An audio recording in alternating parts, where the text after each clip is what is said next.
సాయినాథాయ నమః. ఈరోజు బాబా మందిరంలో, షిరిడి సాయిబాబా గారి మందిరంలో ముక్కోటి ఏకాదశి సందర్భంగా 50 మంది భక్తులకు శుభాకాంక్షలు, ధన్యవాదాలు. అలాగే ముక్కోటి ఏకాదశి అనగా సంవత్సరానికి ఒకసారి వచ్చేది.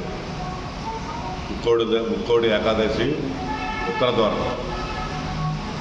ద్వారం ఎందుకంటే మహావిష్ణువు అక్కడ కొలుగుంటారని చెప్పేసి భక్తుల యొక్క విశ్వాసం. రోజు బాబా మందిరంలో ఉదయం కాగడదారుతో మొదలయ్యి స్వామివారికి పసుపు, గంధం, విభూది, కుంకుమ మరియు వివిధ సుగంధ ద్రవ్యములతో స్వామివారికి భక్తులు పంచామృతము, భక్తుల స్వహస్తాలతో స్వామివారికి ఉదయం నుండి ఇప్పటి వరకు విశేష అభిషేకం నిర్వహించబడింది. తర్వాత అలంకరణ తర్వాత స్వామివారికి నైవేద్యాలు పెట్టి మధ్యాహ్నం వరకు స్వామివారి యొక్క దర్శనాలు ఉంటాయి. 10 గంటలకి స్వామివారికి మధ్యాహ్న ఆరతి తర్వాత బాబాగారి యొక్క విశ్రాంతి ఏకాంత సేవ ఉంటుంది.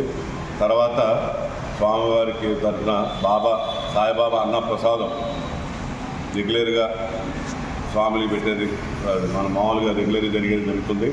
అలాగే స్వామికి కూడా గత నెల రోజుల నుంచి మండలం రోజులు 41 రోజు పూర్తవుతున్న సందర్భంగా వచ్చిన ప్రతి ఒక్కరికి కూడా మామూలుగా భోజనం ఏర్పాటు చేయడం జరుగుతుంది, భిక్ష.